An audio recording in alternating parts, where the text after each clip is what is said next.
علیکم داملای عزیز، من یکی از مخلصان شما از شهر دوشنبه هستم. التماس با سوالهای من جواب گردونید. 2-3 نفر دوست من نماز میخوانند ولی بعد خفتن عرق مینوشند. من با آنها میگویم که این کار شما نادرست است. التماس با این مسئله جواب درست دهید. ان شاء الله من جمعه آینده در باب این عرق نوش ها برای شما خبر میدهم. ان الله طیب لا یقبل الا طیبه. پروردگار شما پاک است، فقط عمل از پاکان قبول میکنه، از غیر پاکان عملشون قبول نمیکنه. خداوند در قرآن میگه قد افلح المؤمنون الذين هم فی صلاتهم خاشعون. مؤمن ها نجات یافتند. کدام مؤمن ها؟ همون مؤمن هایی که در نماز خاشع باشند، شکست دل باشند، این یک تضرع داشته باشند. وقتی وای عرق نوشید وای در نماز خاشعش گم می شود. دوم، بعد کشیدن ناس دست رو میکنن. آیا این درست است؟ التماس من در نماز اشتراک دارم، انتظار جوابم. بعد کشیدن ناس یا بعد کشیدن سیگارت، اینها در ما و شما در البته طهارت دست رو میکنیم و مردم ما و شما هم به خود دلیل ها دارند در این باب که حرام بودن ناس و سیگارت. امروز کتاب های آمدگی هست که از کتاب های معاصر است، حاضر زمان است، از طرف شیخ های عرب در دست من هست که با چندین دلیل ها حرام بودن این اثبات کردن. از این خاطر مادامی که به این حرام کرده که وقتی دست میزنن طهارت کردنش نیکو گفتن، خوب گفتن. از این خاطر خوب است که اگر بعد ناس یا سیگارت کسایی که مثال استفاده میبرند طهارت کرده بعد نماز خوانند. لیکن باور کنین من حیرت میمانم که باز میگویم آدم مسلمان باید پاکیزه باشد. این ناس از ما و شما نیست. آخر کنی شما یگان حدیث آرین که آیا پیغمبری خدا از اینا استفاده میبرد؟ آیا یگان عزیزان ما و شما صاحب 4 مذهب کدام دوستی خدا ناس کش بود یا سیگارت کش بود؟ اینا از مردم مسلمان نیستند. وقتی دهانهای شما بوی میکند، بدنهای شما بوی میکند، ملائکه ها آزار میابند. این حدیث پیغمبری خداست. از این استفاده نبرین. ای بس شرمم هست، گناهگارم میشوی. اینم از اسراف است. پولهاتان در راه نادرست صرف میشود، هیچ فایده ندارد، نه فایده دنیوی و نه فایده اخروی، هیچ فایده ندارد.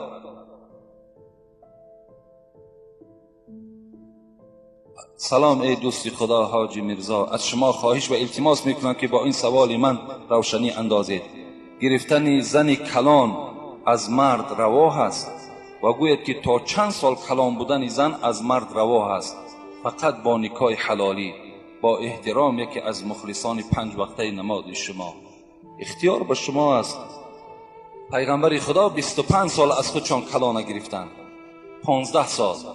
خودشان حبیب خدا 25 ساله بودن، حضرت خدیجه 40 ساله بود. 15 سال از خودشان کلان زن نکاح کرده گرفتند. این به طبیعت شما وابسته است. اگر 20 سال کلان هم که باشد برای تو موافق باشد و فرزنددار باشد و آرزوی تو مقصد تو برای نگاه کردن فرزند او باشد، یا این زن بیراهه نشود، گفته اگر نکاح کرده گیری خوش به حال، درست است، صحیح است. در اسلام حد ندارد که تا چند ساله را گرفتن درست، تا چند ساله را گرفتن نادرست. تا چند ساله را که طبیعت تو میکشد، دست تو میرسد، مقصد تو نیک باشد، برای تو درست گرفتن دیگه. السلام علیکم داملای شیرین بیان و شیرین سخن. یک سوال دارم یا گویم یک شکایت دارم، این را شرح دهید.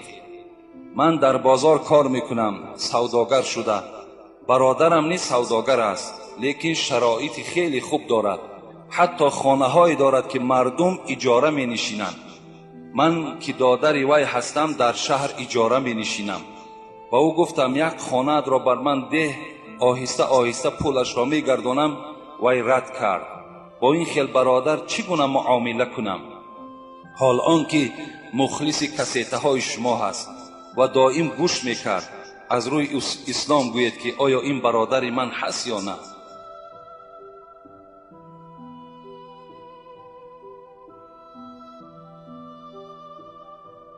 پیغمبر خدا میگوید، این حدیث متفق علیه است، همه راویان حدیث در این اتفاق دارند که حضرت انس میگوید لا یؤمن احدکم حتی یحب لاخی ما یحب لنفسه. حبیب خدا چی سخنی بهترینی گفتند. ایمان ندارد یکی از شما تا آن زمانی که برای خود آن چیزی را که دوست می دارد برای برادرش دوست ندارد. ایمان ندارد، گفت پیغمبر خدا، آن برادر و آن رفیق و آن همنشینی که از شما هست تا زمانی که آن چیزی را که برای خودش دوست می دارد برای تو دوست ندارد. اگر آن برادر برای خودش خانه های زیبا را دوست دارد و برای برادرش دوست ندارد، اگر اون برادر برای خودش نماز را دوست دارد برای برادرش دوست ندارد، آن برادر اگر شرایط خوب در خاندانش برپا کردن را دوست دارد برای مردم دوست ندارد، و آن پیشواهایی که فقط برای بهتر کردن احوال خودشان کوشش کنن و لیکن به مردم دلسوزی نداشته باشند، اینها را حبیب خدا گفت ایمان ندارن. اینها گفت اگر ایمان می داشت و آن چیزی را که برای خودش محبوب بود برای برادرش محبوب میگردانید. این علامت بی ایمانی است. این گوش کردن کسیت دیگر است. ایمان داشتن دیگر چیز است. انسان باید مسلمان اصیل باشد. مسلمان میشوی، مسلمان اصیل شو، مسلمان راستی شو، مسلمان درویه نشو.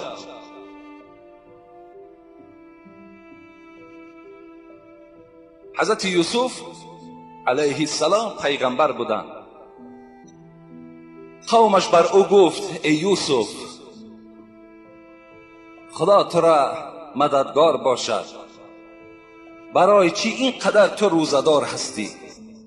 آخر این انبارها پر از طعام است، بهترین شربتها در انبارهای تو هست، در خاندان تو یافت می شود. این انبارها و این خاندان تو پر از گندم است، صندوقها پر از طلا و پر از مال دنیاست، چرا تو اینقدر روزدار میگردی؟ حضرت چی جواب گفتند؟ کاش که این جواب امروز برادرای مسلمان ما و شما گویند. کاش که این سخنی که حضرت یوسف گفتند از زبان ما و شما صادر شود. حضرت گفتند اگر من دائم اگر سیر گردم از حال گرسنگان فراموش میکنم.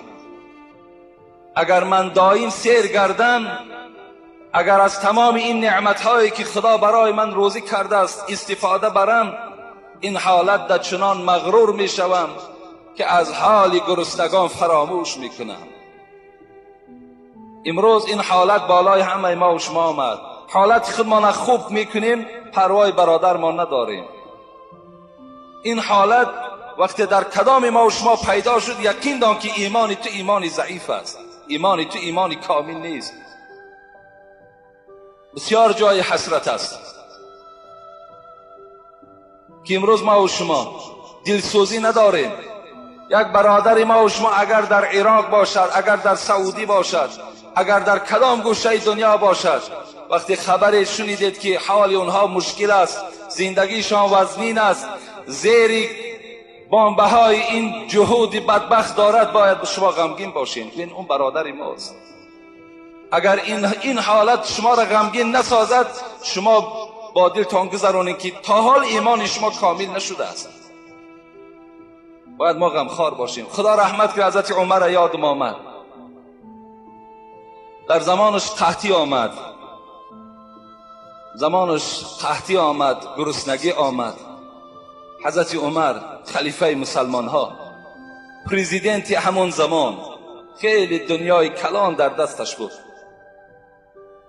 وقتی حالت مسلمان ها که وزین آمد، هر خانه ای که سر پیش میکرد دید که مردم طعامهای با لذت که ندارد، اولین ضربه ای که بر جان خود زد چی بود؟ پختن خوراکهای روغنی را در خانهش قطع کرد. گفت در خانه من دیگر نبینم که خوراکی روغنی دار پخته شود. اولین ضربه ای که حضرت به جان خودش زد. دوم چیکار کرد؟ دوم از گوشت خوردن پیشی دهان خودش را بسته کرد. حتی شریکانش میگفت که از شکم عمر صدا می برآمد، از روده های مبارک صدا می برآمد و به جانب شکم میگشت و میگفت تا زمانی که اگر فرزندهای مسلمان از طعام سیراب نشوند، اگر صدای تو ای روده ها مدینه را پشکی کند، برای تو خوردن گوشت و شوربا حرام است. این سخن حضرت عمر بود، سردار همه مسلمان ها، سردار ما و شما. برای این خاطر من به این برادر چی میگویم؟ اگر خواهد که اینما المؤمنون اخوة شعار او باشد، باید که رحم در برادری خودش کند. وای وقتی که به دادری که از یک پدر و مادر رحم ندارد، وای به همسایه از کجا رحم میکند؟ این الله که سنگدلی این برادر را نشان میدهد. این زر و نعمت از سر همه ما و شما سبیل میماند، همه اینا باقی میمانند. خدا رحمت کند. حضرت سعدی را میگوید زر و نعمت اکنون بیده کانی توست. امروز این کلیدهای گنجینه و خزینه که در بر داری، امروز اون کلیدها همه که سردار او تو هستی، اینا را کشاده کو به مردم تقسیم کن.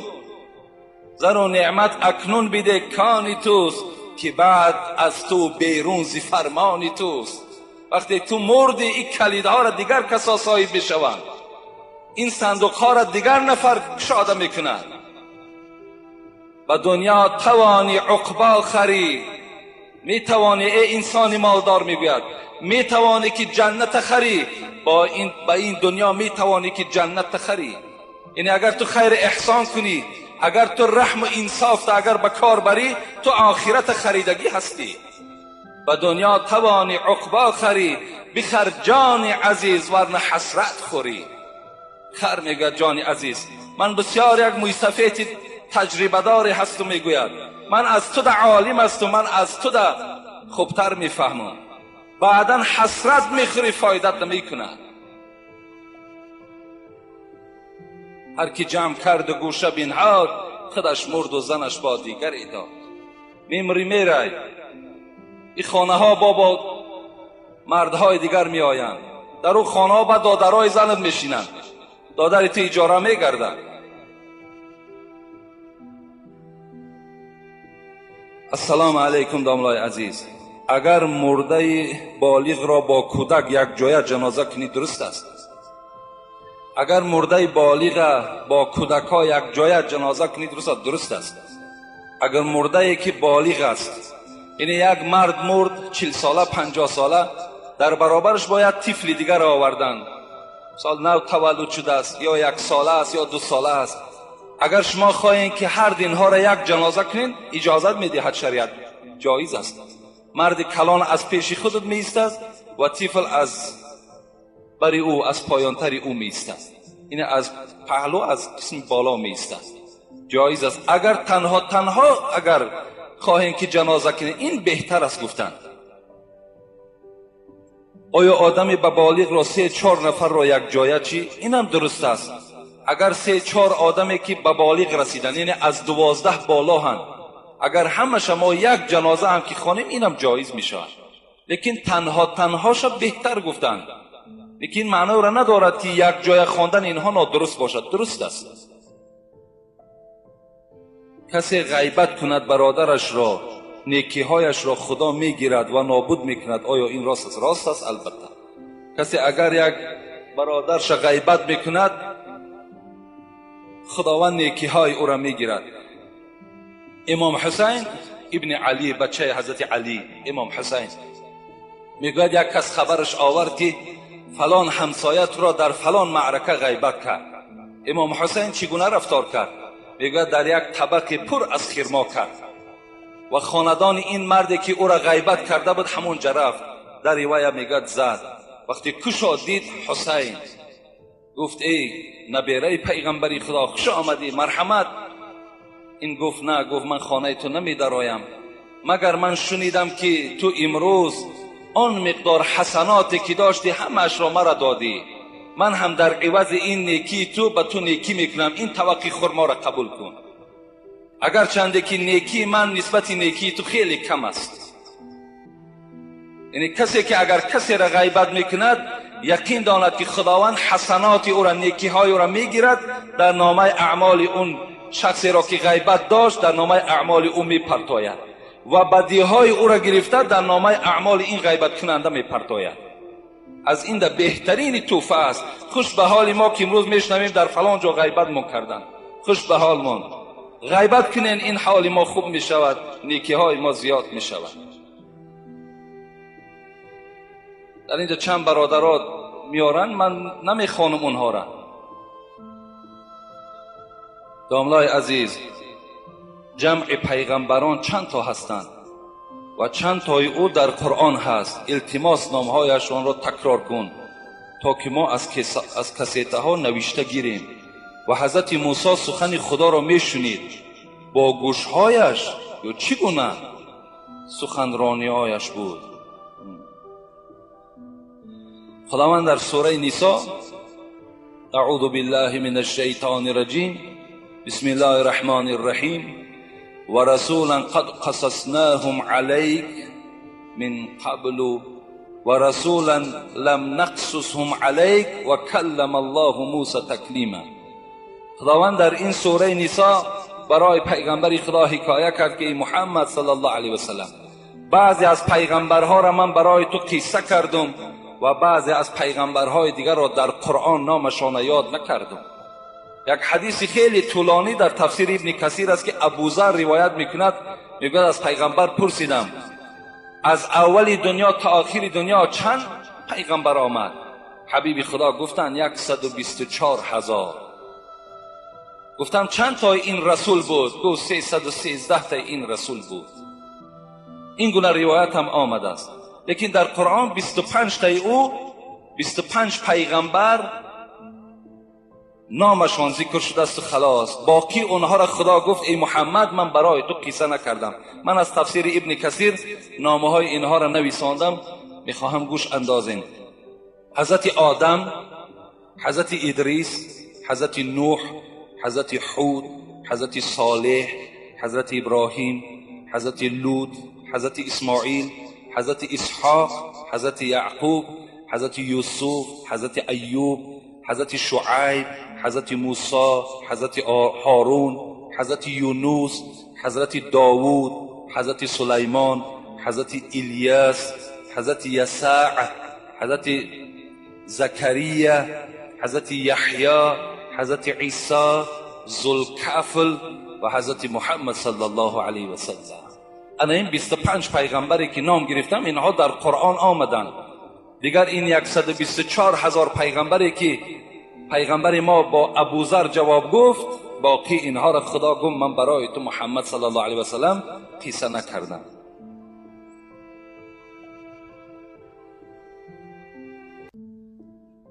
السلام علیکم داملای شیرین سخن. ما از شما یک سوال داریم که یک گروه مخلصان شما جوابش را با پررگی میگردانیدید. التماس سوال ما همین است که در درون حمام غسل نماز جمعه را میکنی و با تنه لوچ طهارت کردن ممکن است یا نه؟ خواهش مرا رد نکنید. التماس بین ما جنگ شد و داد ما برس. یعنی در حمام وقتی شما رفته آبازی میکنید شما گناهگار میشوید. یقین دانید که شما از ثواب جمعه محروم شدید. وقتی اگر شما یک جایه در حمام رفتید، حبیب خدا گفتن زمانی میشود که مردها دیوس میشوند. گفت چی گونه؟ گفت زنهای اونها در حمام غسل میکنند. این حدیث های صحیح پیغمبرند.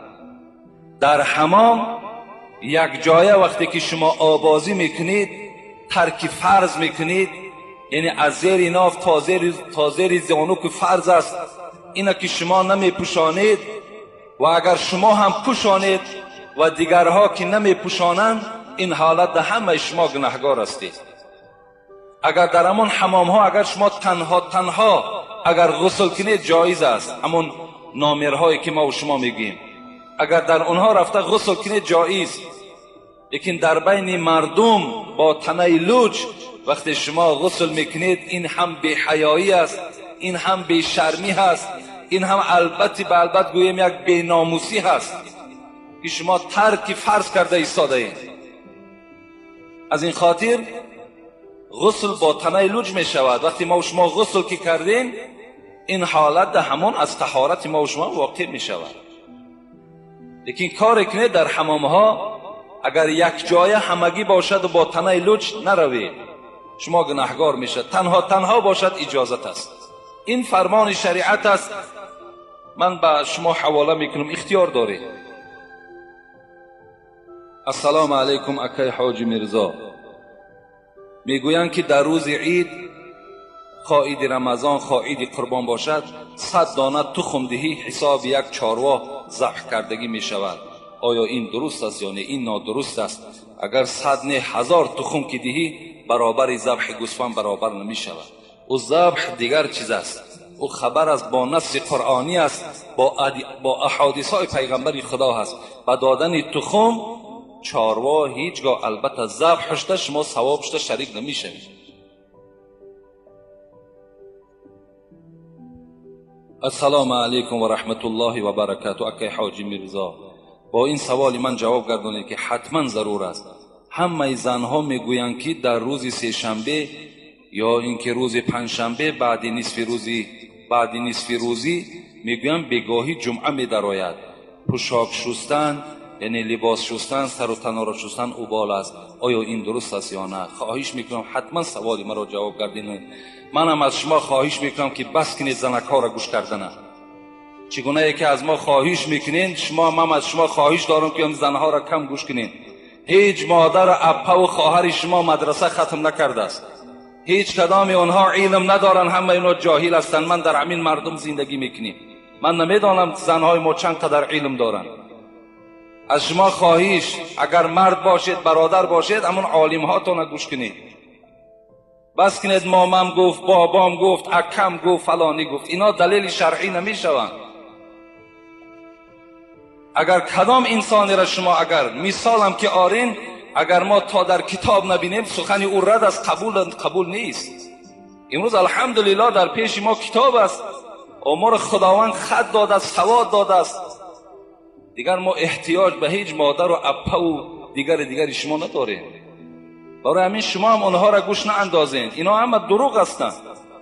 چه روز سه شنبه میشوید، چه روز جمعه میشوید، چه روز چهارشنبه، همه روز برای ما و شما لباس شستن، تازه گشتن، پاکیزه گشتن سنت است.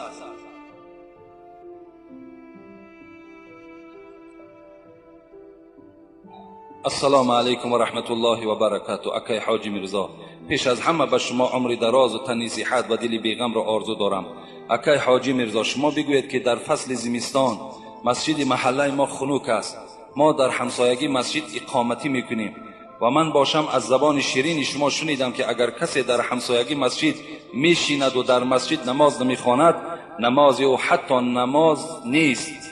در زمستان هم مسجد رفته نماز خوانیم یا در خانه.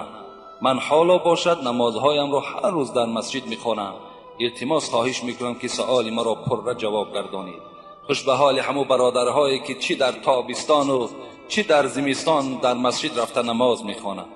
البته کسی که نماز در همسایگی مسجد است و نمازش در خانهش میخواند، این نماز قبول نمی. پیغمبر خدا لا صلاة لجار المسجد الا فی المسجد، این حدیث صحیح است. نیست نماز از برای آن کسی که اگر در همسایگی مسجد زندگی کند و در خانه نماز خواند. زمستان، تابستان، همه حالت در گردن ما نماز با جماعت سنت مؤکده هست. باید که ما و شما ترکش نکنیم. اگر ترک کردیم ما و شما گناهگار میشویم. این گناهگاری هم کاری هزل نیست، کاری آسان نیست. همه این مسجد امروز خنک است. السلام علیکم داملای محترم. یک برادر اسلامی 7 پاره قرآن را ختم کرده و پاره 8م شروع کرده است. امیدوار یک کف دعای شماست. التماس در همین جمعه در حقش یک دعای خیر کنید. با احترام برادر اسلامی شما از ناحیه مؤمن آباد. خدای مهربان باز هم علمی لدون و ذهن ذکی، علمی نافع، علمی با عمل و حفظ مکمل خدای مهربان با این بنده خود نصیب بگردانی و به تمام آن میخواندگی هایی که دارد عمل کردن در خدا موفقش بگردانی. آمین یا رب العالمین. السلام علیکم داملای شیرین زمان. من میخواستم از شما بفهمم که آدم های هستن که میگویند که خدا زده باشو او راه زده نه. باز میگویند که در پشتش کدام اوراحی بود است که او با فلان بلا گرفتار نشد. من با آنها میگویم که شما نادرست میگویید. شما چی میگویید؟ در آخر در حق شما یک فکر کنید. میگویند که در ما و شما که خدا زده باشه او راه زده نباشه. وقتی انسان خدا زد دیگر ارواح او را مددگار میشود.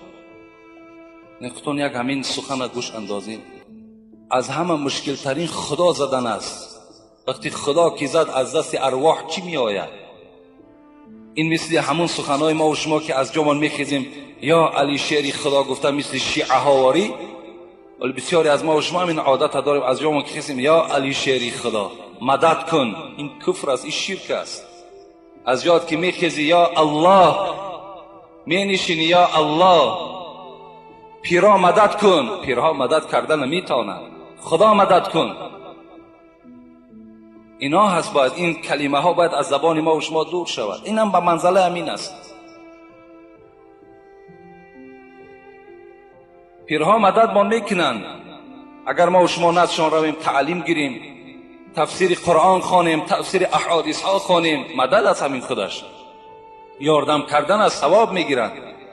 لیکن از اونها مدد طلب کردن در ما حق نداریم.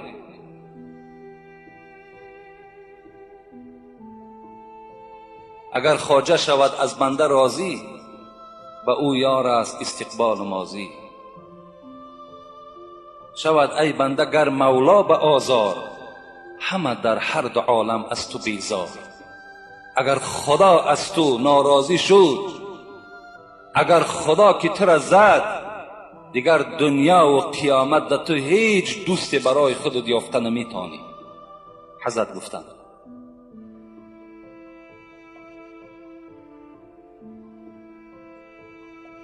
همین مسئله را هم خیلی با دقت باشیم. علی شعری خدا گفته از جا خیستن، از حضرت علی مدد طلب کردن یا باهودین بلاگردان، اینا از ما نیست برادرای عزیز. اینا از اسلام نیستند. خیستین الله گفته از جاتون خیزین. نشستین الله گفته. هر کاری را که شروع میکنین به نام الله گفته شروع کنین، انشاءالله برکت میابین.